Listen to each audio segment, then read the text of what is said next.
안녕하세요. 오늘도 사연살롱을 찾아주셔서 감사합니다. 저는 필라테스 샵을 운영하고 있는 40대 워킹맘이에요. 매번 사연을 듣기만 하다가 제 이야기를 나누려고 하니 너무 긴장되고 떨리는데요. 글솜씨는 부족하지만 저에게도 들으면 너무나 기가 막히는 엄청난 가정사가 있어서 최대한 조리 있게 풀어보도록 하겠습니다. 말씀드렸다시피 저는 필라테스 샵을 운영하는 원장이에요. 얼마 전 새로 오픈한 샵까지 총 3개의 샵을 운영하고 있고 제 입으로 말씀드리기 부끄럽지만 꽤나 풍족하게 버는 편이랍니다. 뿐만 아니라 제 남편도 대형 헬스장을 저보다 훨씬 많이 운영하고 있고 온라인으로 다양한 헬스용품까지 판매하고 있어 굉장히 돈을 잘 벌고 있어요. 그렇기 때문에 저희 부부는 사실 크게 돈 욕심은 없는 편이에요. 그런데 저희 아주버님 부부는 조금 달랐어요. 저희 아주버님은 우체국 직원으로 오랫동안 일하셨는데요. 처음에 입사할 때는 남들이 선망하는 소위 철밥통 직장을 갖게 되어 엄청나게 기뻐하셨다고 해요. 그 당시에는 경쟁률도 꽤 높았던 직종이기도 했고요. 하지만 한 번에 많은 돈을 받는 일이 아니다 보니 아주버님은 자신의 동생이 사업적으로 크게 성공하자 어느 순간부터 항상 비관적인 표정으로 다니시게 된 것이었죠. 형님 역시 서비스 센터에서 일을 하며 어느 정도 수입이 있는 분이셨지만 아무래도 직장인이었기 때문에 사업체를 운영하는 저희보다는 금액이 적을 수밖에 없었는데요. 하지만 그럼에도 형님 부부와 저희 부부는 나쁘지 않게 지냈어요. 사실 제가 처음 막 시집을 왔을 때는 형님 부부보다도 시아버님의 존재가 훨씬 더 크게 다가왔었거든요. 저희 시아버님도 저희 부부처럼 사업을 하시는 분이셨는데요.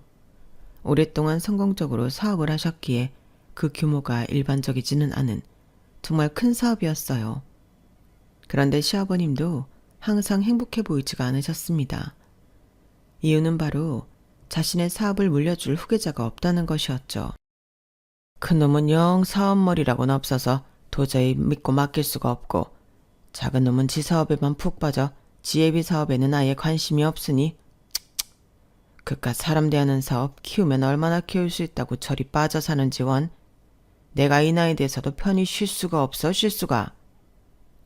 처음 시부님께 인사드리러 간 자리에서도 시아버님은 못마땅한 기색을 숨기질 않으셨어요. 그리고 저에게는 단 한 가지 질문만을 하셨습니다. 애는 가질 계획이 있나? 요즘 시대는 애를 가지지 않는 부부들도 많고 시부모님들도 며느리 눈치를 보거나 신경을 안 쓰는 경우가 많다고 들었는데 대뜸 이런 질문을 받아 조금 놀라긴 했어요.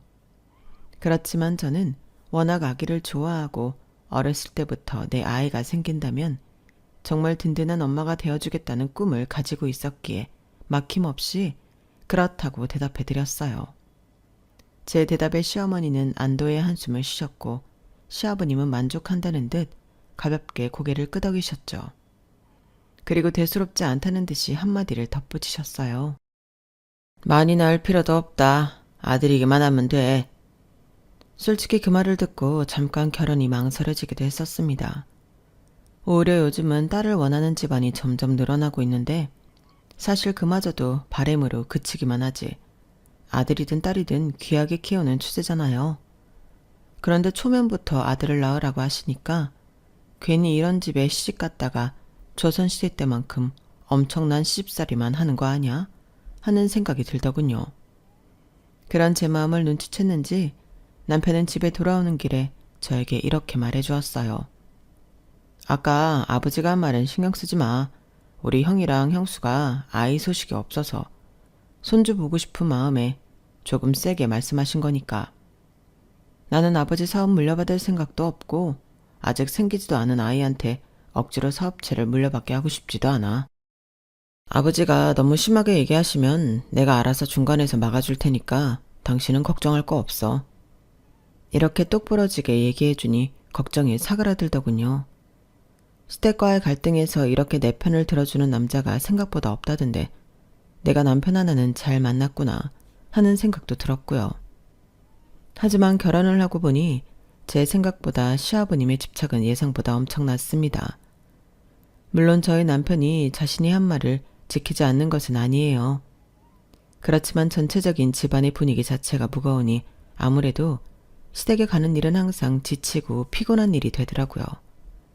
특히 식사 시간대마다 결혼 3년 차인데도 아직 아이 소식이 없던 형님 부부가 시아버님의 눈치를 보고 시아버님이 그런 형님 부부에게 잔소리를 하며 은근히 저를 압박하시는 눈치가 느껴질 때마다 도저히 밥이 목구멍으로 넘어가질 않았어요. 그나마 시어머님께서 저희 며느리들을 좀 챙겨주셔서 일 시켜야 된다는 명목으로 저희를 빼내주셨어요. 시어머니가 일을 시키는 게 오히려 저희를 위한 것이었다니 웃기죠. 하지만 저희 시댁은 그런 집안이었어요.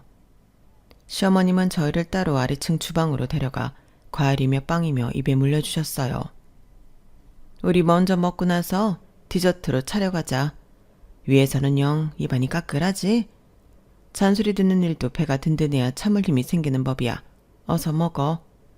그런 시어머니 덕에 형님도 저도 조금이라도 숨통이 트일 수 있었던 것 같아요. 그런 사정을 다 알고 있던 제 남편 역시 시댁에 가는 횟수 자체를 조금씩 줄이고 있었죠. 그래서 점점 저희 부부는 시댁과 분리되고 있었는데요. 결혼을 한 지 1주년이 조금 지났던 때였던 것 같아요. 어느 날 갑자기 저희 부부에게 선물 같은 소식이 찾아오게 된 것이었어요. 제가 그토록 꿈꿔왔던 엄마가 되는 순간이었죠. 저에게 아기 천사가 찾아오게 된 것입니다. 그것도 쌍둥이로요. 저희 부부는 너무나 기뻤고 온 가족에게 이 소식을 알렸어요. 손주 소식을 목이 빠져라 기다리시던 아버님은 당신께서 직접 한달음에 저희 집으로 오셨습니다. 처음으로 저희 집을 방문하신 거였죠. 저는 조만간 찾아뵈려고 했는데 소식을 전해드린 즉시 저희 집으로 오실 줄은 몰랐기에 정말 깜짝 놀랐어요. 시아버님은 저에게 처음으로 엄청난 관심을 쏟으셨는데요. 그래, 몸은 어디 불편한 곳은 없고 몇 주 차라더냐? 아직 아기들 성별은 모르는 거지. 아이가 생겼으니 몸조리에 힘써야 할 것이 아니냐. 일은 점차 줄여나갈 거지? 뭐 필요한 것이 있으면 얘기해 보거라. 네가 이제 홀몸이 아니니 무리해서 움직이지 말고 필요한 게 있으면 말로 하거라. 말로. 일단 며느라가 너 머리 염색한 것부터 어떻게 잘라내야 하는 것 아니냐? 평소에는 제가 갈색으로 염색을 하고 다녔던 터라 임신 사실을 막 알았을 때는 아직 갈색모였거든요. 그런데 시아버님은 진심으로 제 머리를 다 밀어야 하는 것이 아니냐고 하시는 거였어요. 솔직히 무서울 지경이었죠. 저도 물론 제가 이렇게 빨리 임신할 줄 모르고 평소처럼 염색한 것이 신경이 쓰이던 찰나였긴 하지만 그렇다고 누가 삭발할 생각을 합니까? 그런데 시아버님은 계속 제 염색머리가 눈에 밟히는지 제 머리를 보고 저거 다 밀어야 할 텐데 하며 중얼거리시는 거예요. 그런 시아버님을 보고 남편이 저희가 알아서 할게요 아버지. 저희도 안지 얼마 안 됐다니까요. 하면서 집에 바래다 드린다면서 시아버님을 데리고 나갔어요. 그렇게 돌아가신 뒤 한동안 연락이 없으셔서 한숨 돌리나 했는데요. 얼마 뒤 제 아기들의 성별을 확인해 봤더니 귀하게도 남녀 쌍둥이라고 하더라고요. 간절하게 기다리시던 남자 손주 소식을 듣자마자 시아버님은 그때부터 하루가 멀다 하고 저희 집에 돈을 쓰시는 거였어요. 다양하고 비싼 아기 용품부터 해서 산모에게 필요하다는 영양제까지 계속해서 택배가 쌓여갔습니다. 그것만 봤다면 오히려 시아버님께 감사했어야겠죠. 그런데 그뿐만이 아니었어요. 진짜 큰 문제는 제 임신을 축하해주기 위해 가족 전체가 모였을 때였습니다. 평소처럼 밥을 제대로 넘기지 못하는 저를 시어머님이 과일을 좀 깎아오겠다며 데려가려던 순간이었어요. 저도 그런 시어머님의 부름이 무슨 뜻인 줄 알기에 얼른 따라가고 싶었는데요. 시어머님의 말을 듣고 시아버님이 엄청난 호통을 치시는 겁니다. 제정신이야? 지금 우리 손주배 며느리한테 일을 시키겠다고? 큰 며느리 데려가면 되잖아, 큰 며느리. 여자가 돼서 애기 하나 못 가지고 저러고 밥만 먹고 앉아있는데 에휴, 일은 큰 며느리 전부 시켜. 손 부족하면 큰애 데려가서 지 마누라 도우라고 해. 너희는 결혼을 했으면 애를 봐야지. 도대체 여태까지 뭘 하고 있는 거야? 올 때마다 밥만 축내고 말이야. 얼른 네가 내려가서 과일 깎아와. 그러시면서 애꿎은 아주버님을 식탁에서 내쫓으시는 거였어요. 안 그래도 눈치가 보여 조용히 밥만 드시던 아주버님은 엉거주춤 자리에서 일어나시고 형님은 이러지도 저러지도 못한 채 얼굴이 새빨개지셨죠. 보다 못한 남편이 한 소리 했어요. 아버지가 지금처럼 분위기 불편하게 만드시는 게 사모한테도 안 좋아요. 요즘 같은 시대에 여자라고 애를 무조건 가져야 된다는 얘기를 어떻게 그렇게 당당하게 말씀하세요? 제가 형수랑 와이프 보기 창피해서 진짜 못 살겠어요. 그리고 저희 집에 계속 택배 보내시는 것도 그만하세요. 보내주신 돈도 다시 아버지 통장으로 보내드렸으니까 다신 보내지 마시고요. 저희가 돈 1,000만 원이 없어 보여요? 저희도 저희 아기한테 필요한 물품 충분히 살 만큼 경제력이 있으니까 아직 태어나지도 않은 손주가 벌써 아버지 소유물인 것처럼 좀 굴지 마시라고요. 뭐 이 자식아? 이게 지혜비한테 버르장머리 없이 누가 너 좋으라고 보냈어? 어? 내 손주한테 보낸 거야 이놈아. 너야말로 네가 뭔데 내 손주한테 내가 돈 좀 쓰겠다는데 중간에서 맞고 난리야. 너야말로 아직 태어나지도 않은 손주 앞길을 벌써 막고 있는 것 아니냐? 니네 그 알량한 가게들 몇 개 가지고 우리 손주 부족함 없이 키울 수 있을 줄 알아? 아버지는 뭐 저희 형제 부족함 없이 키우셨는 줄 아세요? 아버지가 사업하신다고 집에 들어오지도 않고 가족은 안중에도 없으실 동안 엄마가 혼자 독박 육아하는 거 보고 자라는 게 아버지가 말하는 부족함 없이 애 키우는 거예요? 이 자식이? 시아버님이 남편에게 들고 있던 수저를 집어 던지시며 엄청나게 분노하셨죠. 손에 들고 계신 게 수저였기에 망정이지 뭘 들고 있으셨더라도 집어 던지셨을 거예요. 남편은 시아버님의 분노는 본체도 안 하고 그 자리에서 저를 데리고 나와버렸습니다. 집으로 오는 내내 남편은 저에게 이런 꼴을 보여 미안하다며 사과했지만 저는 그런 상황에서 저를 보호해준 남편에게 너무나 고마울 따름이었죠. 남편은 그날 이후로 저를 시댁에 데려가지 않았어요. 시어머니는 역시 그러라고 하셨고요. 그날 시댁에서 급하게 돌아오고 나서 며칠 뒤 시어머님께서 제게 전화를 주셨는데요.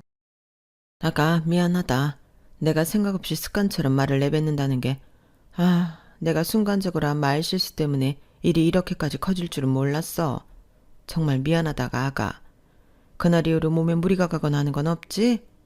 평생 고운 말 따위 안 하던 양반이라 네 시애비 딴에는 챙겨준다는 게 오래 불편했을 거야. 당분간 시댁에 오지 말고 집에서 맘 편하게 몸조리 힘쓰려무나. 아니에요 어머님. 어머님이 저 챙겨주시라고 하신 말씀인 거 저 다 아는걸요. 그리고 어머님 말씀 때문이 아니라 언제든 터질 만한 문제였어요. 안 그래도 저희 남편이 계속 불편한 티를 내고 있었으니까요. 그리고 저는 아버님 마음도 잘 알아요. 아무래도 첫 손주라 그러신 것 같은데 곧 형님네 아이도 생기고 하면 괜찮아지실 거예요. 전 괜찮으니 어머님도 너무 자책하지 마세요. 시어머님이 울먹이며 자책을 하시기에 저는 한참을 달래드렸어요. 선한 시어머님이 괜히 기운 센 사람들 사이에서 힘들어 하시는 것 같아 걱정이 되었죠. 시어머님과 전화한 지 얼마 안 되어서 형님께도 전화가 왔는데요. 형님 역시 제 걱정을 엄청나게 해주셨어요. 그런데 묘하게 관심사는 온통 딴 데 가 있으신 듯한 말투였죠. 아우 동서 고생 많았어. 괜히 몸도 무거운데 오며 가며 눈치 보느라 얼마나 힘들었어 그래. 아니에요. 형님이 더 고생이셨죠. 아버님 말씀 너무 신경 쓰지 마세요. 마음은 그렇지 않으셨을 텐데 너무 신경이 곤두서신 탓에 없는 말도 나오셨을 거예요. 나는 괜찮아. 아버님 저러시는 거 한두 번도 아닌데 뭐. 그런데 동서, 정말 아버님이 1,000만 원을 주셨어? 남편 말로는 그렇다고 하더라고요. 저한테 보내지진 않고 남편 계좌로 보내셔서 저는 그냥 그런가 보다 했는데 애기용품이나 이런 것도 엄청 보내주시고 분명 엄청 좋은 브랜드로 보내주셨을 건데 어디 브랜드야? 시아버님이 보내주신 물품들은 죄다 이름만 대면 알 수 있는 유명한 브랜드였고 실제 애엄마들 사이에서도 명품이라고 소문이 자자한 곳이었어요. 제가 브랜드 이름을 말해드리자 형님은 통화 너머로도 입이 떡 벌어지시는 게 느껴질 만큼 엄청나게 감탄하셨죠.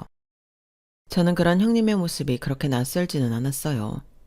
이미 형님이 명품이며 고가의 브랜드 상품들을 엄청나게 좋아하신다는 걸 알고 있기 때문이었죠.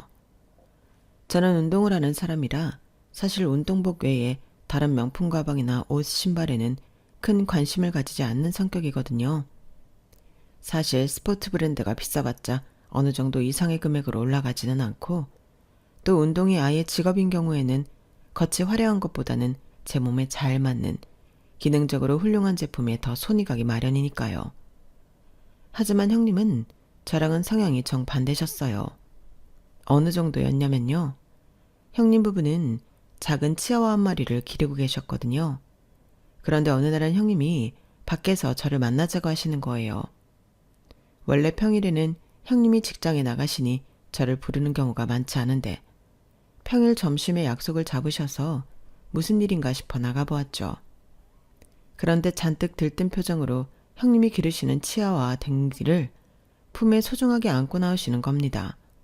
그리고 저를 보자마자 댕이 옷자랑을 그렇게 하셨어요. 동서, 우리 댕이 봐봐. 너무 예쁘지? 이게 이번에 땡땡땡에서 나온 신상인데 이렇게 가방이랑 세트로 맞췄어. 너무 귀엽지? 아, 내가 오늘 이거 아침부터 오픈런에서 사오느라 연차까지 썼다니까?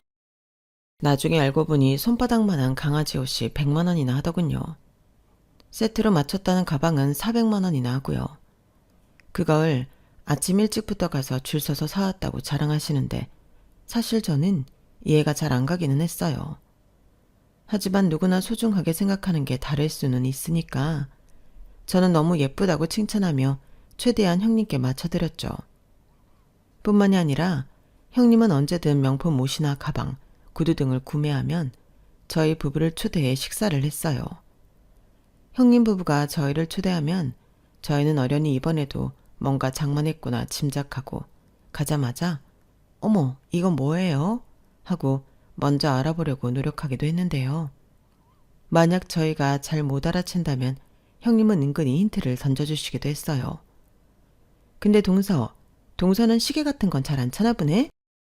아, 수업이 있으면 핸드폰 들고 들어가긴 그래서 급한 연락만 받으려고 스마트워치 차기는 하는데요. 웬만하면 잘 안 차고 다니려고 해요. 저는 손목에 뭐 있으면 거추장스럽고 불편하더라고요. 아, 근데 형님은 시계를 차시네요. 형님이 차고 있는 거 보니까 예쁘긴 하네요. 그렇게 눈치를 채주면 형님은 그때부터 신이 나서 자리가 끝날 때까지 자랑을 하곤 했어요. 아니, 나도 뭐 거추장스러운 거 별로 좋아하지는 않는데 이번에 명품 브랜드끼리 콜라보를 했더라고. 근데 또 요즘은 이런 게 유행이더라고. 별 생각 없이 차봤는데 꽤 이쁘기도 하고. 또 나도 일하다 보면 틈틈이 시간 확인하고 하는 게 도움이 되더라고. 그러면 저희 부부는 또 예쁘다며 자리가 끝날 때까지 칭찬을 해드리고요. 이런 면이 솔직히 피곤한 면이 없진 않았지만 딱히 악한 사람은 아니었기에 저희도 좋게 좋게 넘어갔던 거죠.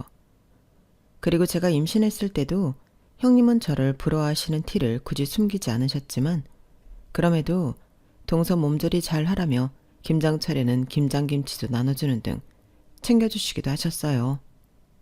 비록 가족 모임에서 한번 큰일이 있긴 했지만 가족분들은 저를 나름대로의 방법대로 챙겨주셨고 저도 태교에 힘쓰며 하루하루를 보내고 있었는데요. 저희의 노력이 무색하게 엄청난 비극이 찾아오게 되었어요. 임신 22주 차에 저희 부부는 청정병역 같은 소식을 듣게 된 것이었는데요. 제 태중에 있던 쌍둥이 중 하나의 심장이 갑자기 뛰지 않는다는 거였어요. 남편과 함께 어느 날처럼 검진을 받으러 갔다가 이런 엄청난 이야기를 듣고 저는 크나큰 충격을 받았습니다. 네? 저는 아무런 이상함을 느끼지 못했는데 오진이 가능성이 없나요? 갑자기 심장이 안 뛴다니 그럴 수가 있어요? 제가 뭔가 잘못한 건가요? 의사 선생님께서는 패닉에 빠진 저를 달래주시면서 말씀하셨어요. 사모님 잘못이 아니에요. 탯줄이 꼬이거나 그런 문제도 아니고 단순한 염색체 문제인 것 같아요. 이렇게 자연유산이 되는 산모가 꽤 있으세요. 자연유산이던 다른 이유건 아무리 조심하셨어도 달라지는 건 없었을 거예요. 유산은 누구에게나 일어날 수 있는 일이고 그건 산모님 잘못이 아닙니다. 하지만 그 말을 들어도 산모인 제 마음은 불안하지 않을 수가 없었습니다. 내가 일을 쉬지 않아서 그런 걸까? 운동을 하다가 뭔가 잘못된 걸까? 내가 뭔가 부족한 것은 아니었을까 하며 끊임없이 자책을 하게 되더군요. 옆에서 이 모든 이야기를 들은 남편은 본인도 적잖이 충격을 받았지만 저보다는 빨리 정신을 차리고 질문을 하더군요. 그럼 사산된 아이는 어떻게 하죠? 아직 다른 아이는 자라고 있는 중인데. 나중에 다리 다 차면 그때 같이 꺼내면 돼요. 그건 큰 문제는 아니에요. 다만 이런 경우에는 예정보다 일찍 조기 출산을 하실 수도 있으니까 염두에 두시는 게 좋고요. 저는 그런 말들이 하나도 귀에 안 들어왔어요. 남편이 저를 데리고 다시 집으로 오면서 계속해서 위로를 해줬지만 한동안은 큰 상심에 빠질 수밖에 없었습니다. 그리고 그건 남편 역시 마찬가지였어요. 저를 위로해주는 남편의 목소리도 슬픔으로 인한 떨림을 감출 수가 없었거든요. 저희끼리였다면 이 슬픔을 잘 이겨냈을지 몰라요. 하지만 문제는 시아버님이었습니다. 심장이 멈춘 아이가 남자아이였거든요. 시아버님은 이 소식을 듣자마자 대번에 저희 집으로 찾아오셨어요.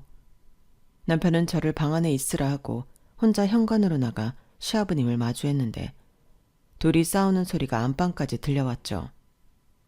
몸을 어떻게 관리했기에 이런 사달을 내 사달을. 너희가 알아서 잘하겠다고 밥상머리에서 나갈 때는 언제고. 뭐? 유산? 유산이라니. 니네가 그러고도 부모야? 애가 세상에 나오기도 전에 이 모양인데 이래가지고 애 잘 키울 수 있겠어? 어? 결국 딸아이를 출산하겠다는 거 아니야? 딸이든 아들이든 뭐가 중요해요. 아버지는 저희가 이런 일을 겪었는데도 와서 그딴 소리 하고 싶으세요? 의사가 산모 잘못이 하나도 없다는데 아버님가 뭔데 오셔서 소란을 피우세요? 남은 아이마저 잘못되면 아버지가 책임지실 거예요? 책임지실 거냐고요? 며느라기는 뭐하느라 안 나와? 시애비가 왔는데 당장 나오라 그래. 제가 나오지 말라 그랬어요. 절대 아버지한테 제 와이프 안 보여드립니다. 그리고 연락도 하지 마세요. 진짜 저랑 평생 영 끊고 싶지 않으면 저희 와이프한테 연락하시기만 해봐요 아주. 남편이 으름장을 넣으니 시아버님을 말리러 오셨던 시어머님이 돌아가십시다 여보 하는 목소리까지 생생하게 들려왔어요. 시아버님은 분에 겨워 에이 하시며 돌아가시는 듯 했죠. 시어머님이 남편에게 낮은 목소리로 뭐라 당부하시는 게 들렸는데 내용은 잘 들리지 않았어요. 며칠 후 그 내용을 알게 되었는데 시어머님이 보내주신 보약 덕분이었죠. 혹시라도 유산을 한 게 제 몸에 무리가 가는 거 아니냐고 보약을 지어 보내주신 거였어요.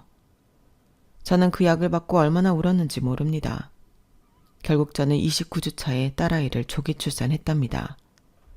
처음엔 아이가 어찌나 작고 약한지 저희 부부가 얼마나 기도를 많이 했는지 몰라요.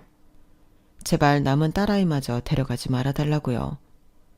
저희의 간절한 기도가 통했는지 아이는 건강하게 자라주었고 100일이 지날 때는 조금 체구가 작기는 하지만 다른 건강한 아이처럼 통통하고 혈색이 예쁜 아이가 되었답니다. 시간이 빠르게 흘러 어느새 아이는 어린이집에도 갈 수 있는 나이가 되었어요. 그동안 남편은 저와 딸아이를 절대 시댁에 데려가지 않았어요. 시어머니만 가끔 오셔서 딸아이를 엄청나게 귀여워해 주시고 가셨죠. 그래서 저희는 돌잔치도 굉장히 간소하게 치렀답니다.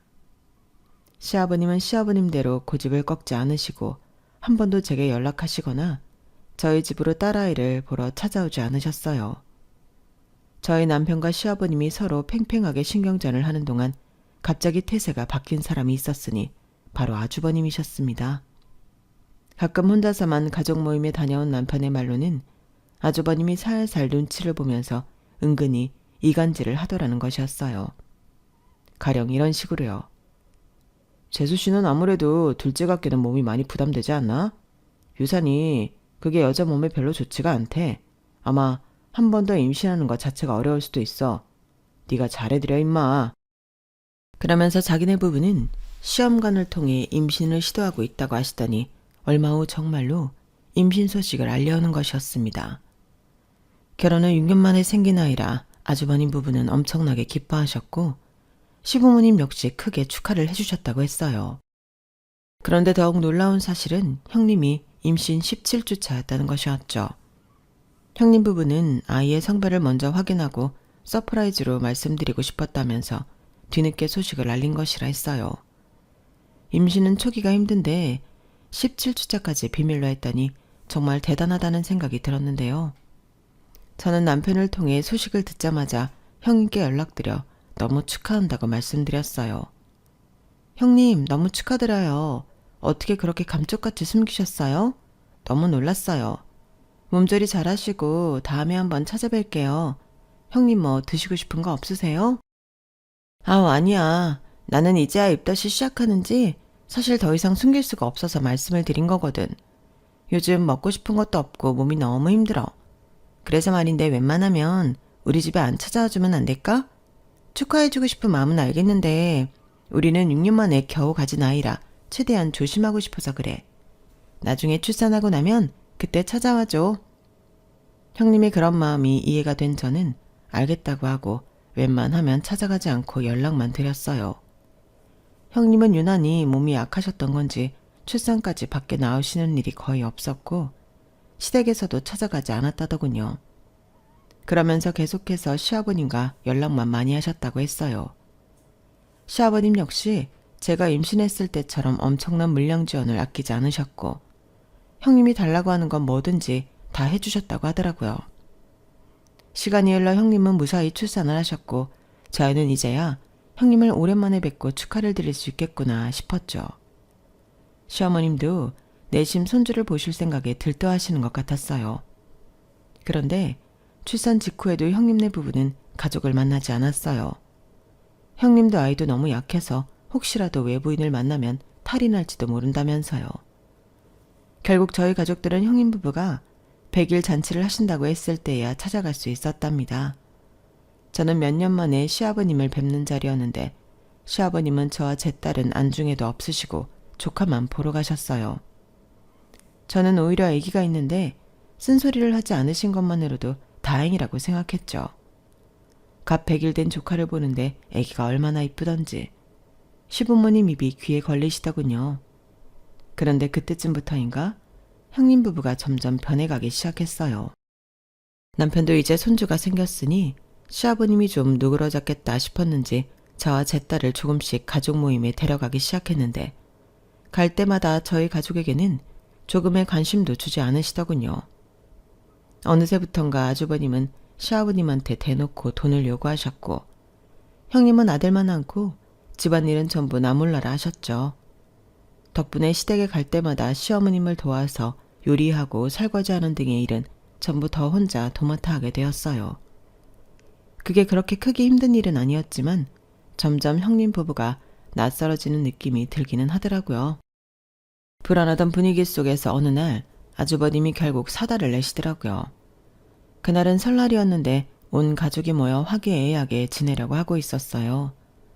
식사 후 다 같이 모여 있을 때 나이로는 조카보다 저희 딸이 우선이었기에 딸에게 할아버지 할머니께 세배 드려야지 하며 세배 드리는 법을 가르쳐 주려고 하는데 아주버님이 그러시는 겁니다.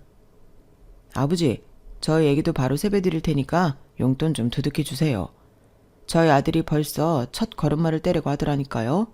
애가 얼마나 습득이 빠른지 벌써부터 영재 같아요, 영재.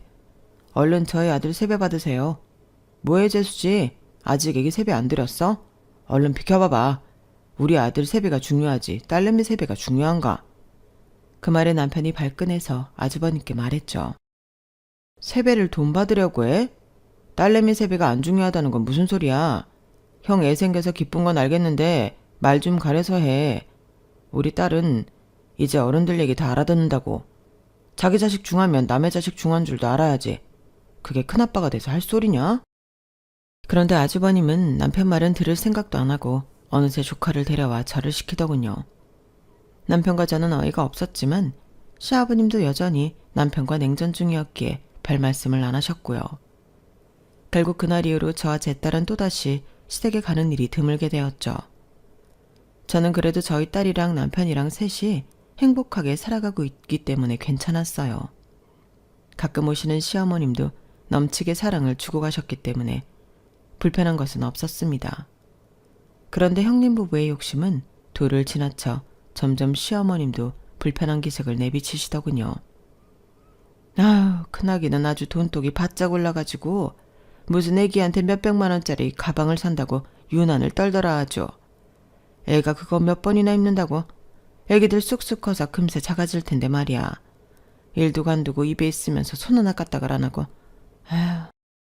그런 이야기를 들으니 저도 더 이상 형님 부부가 불편해져 연락을 드리는 일이 사라져갔어요.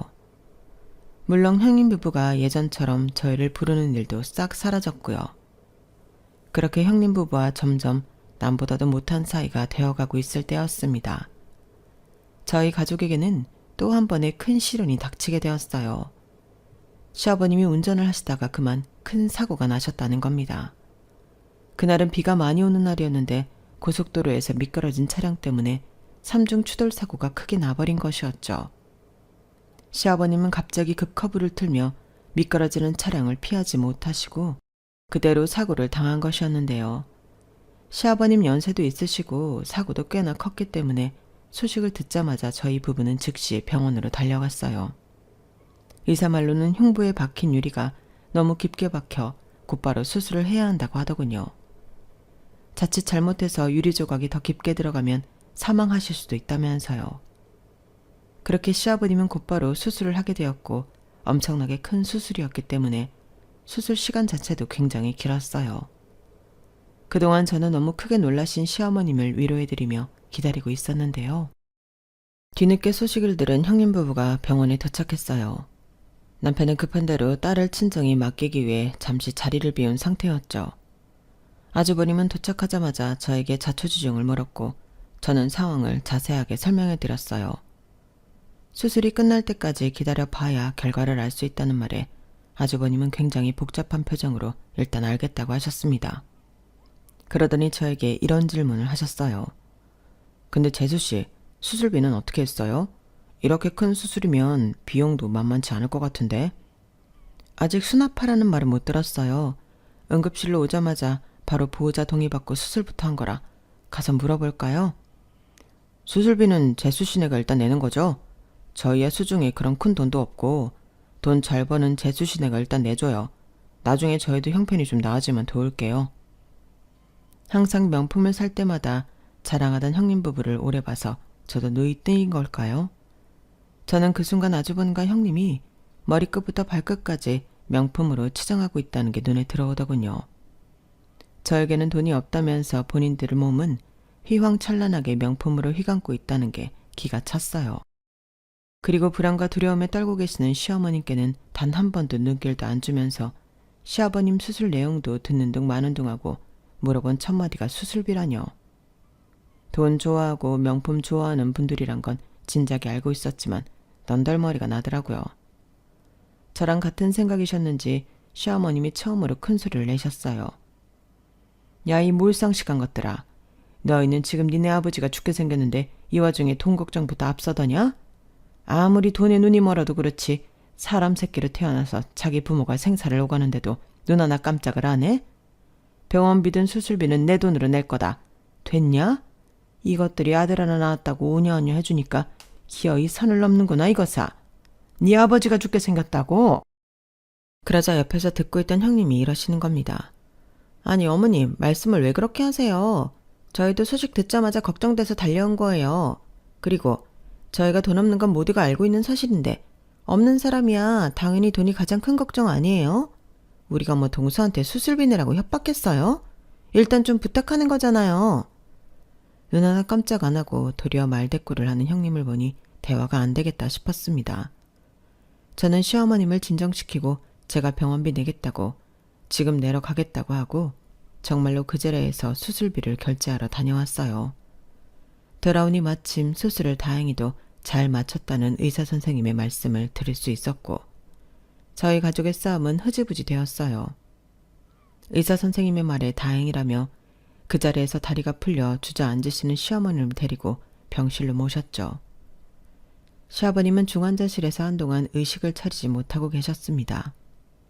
저는 시어머님을 모시고 집과 병원을 왔다 갔다 하며 간병에 힘썼어요. 시아버님은 일주일이 다 되어가도록 의식을 못 차리시고 계셨는데요.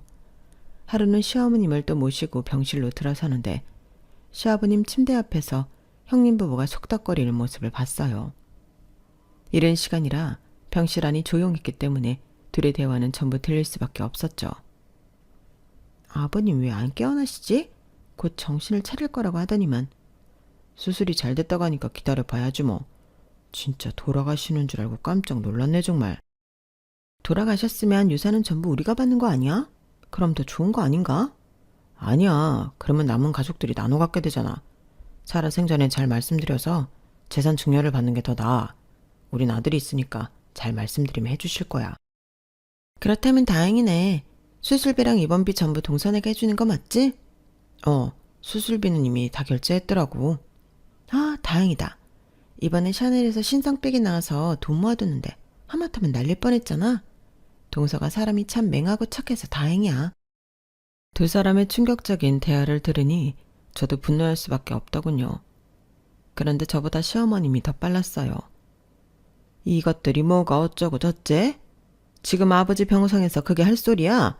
이 금수만트 못한 것들 같으니라고. 아버지가 돌아가셨으면 더 좋았을 거라니. 니네가 그러고도 인간이냐? 인간이야? 내가 니들한테 재산이 돌아가도록 내버려 둘 것 같아? 그러자 아주버님이 어머님을 진정시키기 시작했는데요. 깜짝이야. 엄마, 진정해요. 엄마가 오해한 거야. 우리가 그런 뜻으로 얘기한 게 아니야. 그리고 아버지 누워 계시는데 목소리 좀 낮춰, 엄마. 누가 들으면 오해하겠다. 아버지가 우리 아들 예뻐하는 건 엄마도 알고 있으면서 왜 그래? 워낙 손주를 예뻐하시니까 하는 소리지. 왜 그렇게 예민하게 반응하고 그래? 끝까지 자기네 아들을 팔면서 얘기하는 꼴이 이젠 가증스럽기까지 했어요.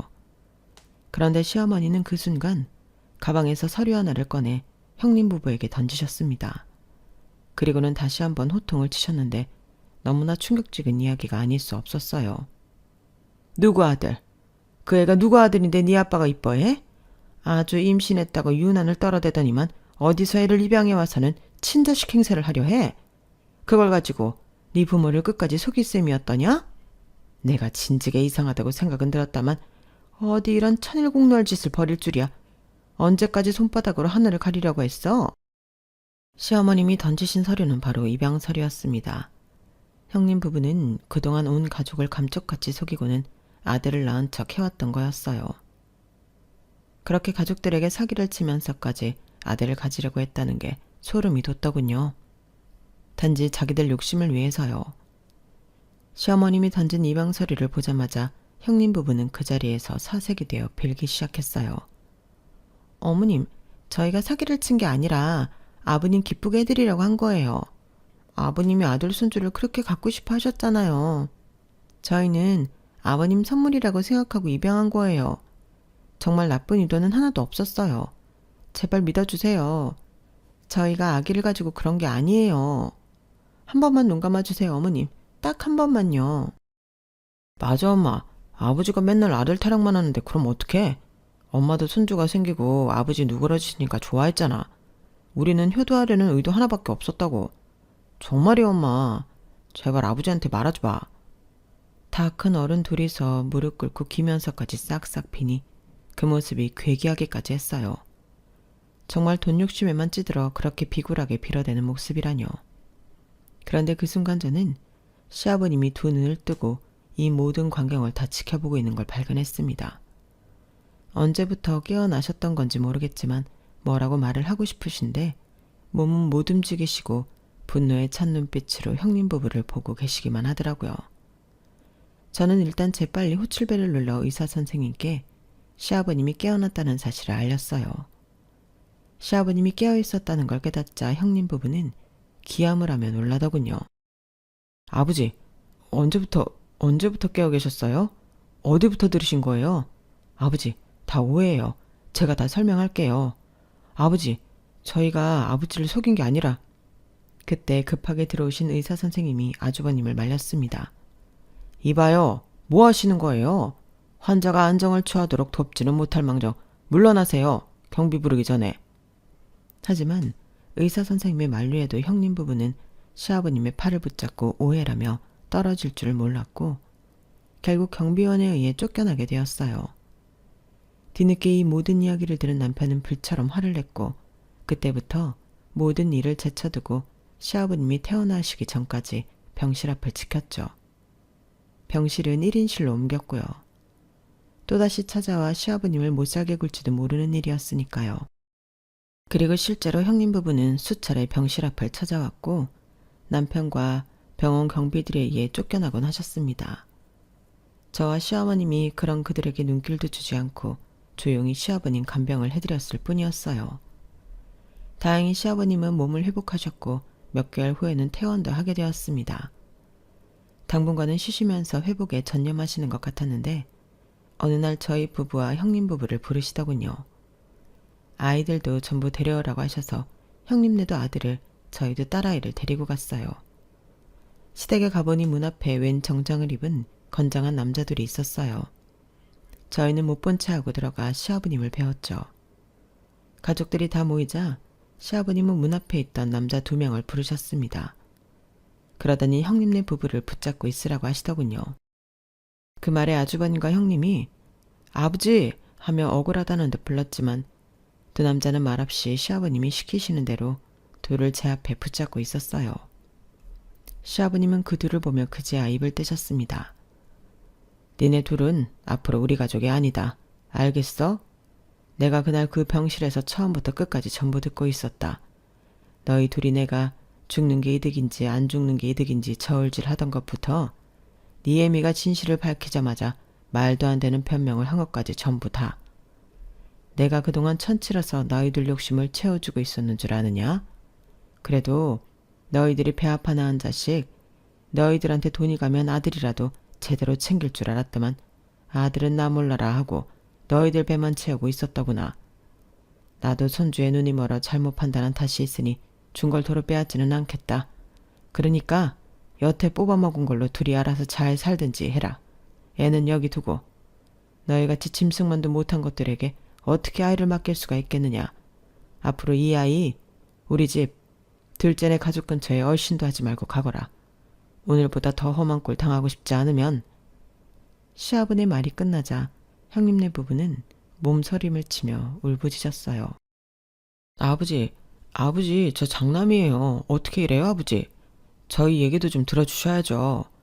이거나 아버지 저희 진짜 이렇게 버릴 거예요? 특히 형님이 그동안 쌓아왔던 분노를 전부 쏟아내면서 울부짖는데 아기가 따로 없더군요. 아버님 어떻게 저희한테 이러실 수가 있어요. 이게 다 아버님 때문이에요. 저희가 이렇게 된 건 다 아버님 때문이라고요. 아버님이 그렇게 아들에 목매지만 않았으면 저희가 이렇게까지 했겠어요? 다 당신 때문이라고요. 진짜 괴물 같은 사람은 당신이었잖아. 하지만 두 사람은 정장 입은 남자들에 의해 할 일 없이 끌려나갔고 실제로도 두 사람을 본 건 그날이 마지막이었어요. 추후에 시아버님이 어떻게 처리를 하셨는지 모르겠지만 두 사람은 정말로 그날 이후 단 한 번도 저희 가족에게 찾아오지 않았죠. 그리고 시아버님은 저희 딸과 형님 부부가 데려온 입양아를 보시며 사과를 하셨습니다. 내가 그동안 어리석었구나. 미안하다. 너희 부부에게도 미안하다. 이 애들이 무슨 죄가 있다고. 허튼 것에 목을 매다가 내 목에 칼이 들어오는 짓인지 분간도 못하고 못난 말과 행동들을 저지르고 있었어. 앞으로 이 아이는 우리가 키우겠다. 그리고 너희 딸도 똑같이 내 손주로 대여할 테니 우리 집에 올 때마다 데리고 오려무나. 그동안 잘못한 만큼 이 아이한테 잘할 테니.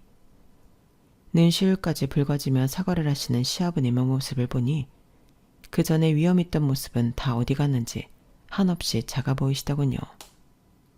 저희 부부는 그날 시아버님을 용서했고 그때부터 시아버님이 말씀하신 대로 시댁에 딸과 함께 자주 드나들게 되었어요. 갈 때마다 시어머님이 아이 키우는 것을 돕기도 하고 아이들 재롱에 조금씩 시댁이 화기애애해지는 것을 느끼기도 하면서요. 시아버님은 정말로 아이들에게 잘 대해주려 노력을 하셨습니다. 할아버지를 무서워하던 저희 딸도 몇 년 동안 저희가 노력한 끝에 이제는 할아버지를 무서워하지 않고 잘 지내게 되었고요. 형님네 부부에 대한 소식은 남편과 시아버님만 알고 계신 것 같았어요. 남편은 자세히는 모르겠지만 시아버님이 그래도 발붙이고 살 집은 구해주신 것 같다고 하더군요. 시아버님도 형님 부부가 그렇게까지 막 나가게 된 것이 조금은 자기 책임이라고 느끼는 것 같았어요. 아무래도 형님의 마지막 울부짖음에 시아버님도 크게 느끼는 것이 있으신 것 같더군요. 저희 부부는 여전히 시아버님의 사업에는 관심이 없고 각자의 사업에 몰두하는 중입니다. 시아버님도 요즘에는 회사 내에 실력 있는 후계자를 찾고 있으시다며 더 이상 손주들에게 욕심을 부리진 않으세요. 그렇지만 농담 반 진심 반으로 혹시라도 애들이 커서 원한다면 그때 줄 수 있어야 하지 않겠냐며 일을 쉬지는 않고 계십니다. 시어머님은 아이들을 도맡아 키우며 얼굴에서 웃음이 끊이질 않고 계시고요. 우여곡절 끝에 드디어 저희 가족의 행복을 찾게 되어 얼마나 다행인지 몰라요. 저희 부부는 나중에라도 형님 부부가 자신들의 잘못을 뉘우치고 돌아오길 바라지만 그게 언제가 될지는 모르겠어요. 다만 시아버님 말씀처럼 죄 없는 저희 자식들이 어른들의 욕심 때문에 상처받는 일은 없도록 귀하게 잘 키우는 것에 집중을 하고는 있습니다. 여기까지 저희 가족의 긴 이야기를 들어주셔서 감사합니다. 여러분의 가정에도 평안이 가득하기를 진심으로 바랍니다. 안녕히 계세요. 여러분, 사연 댓글에 응원과 현명한 조언 부탁드려요. 좋아요와 구독은 저에게 큰 힘이 됩니다. 오늘도 좋은 일 가득하세요.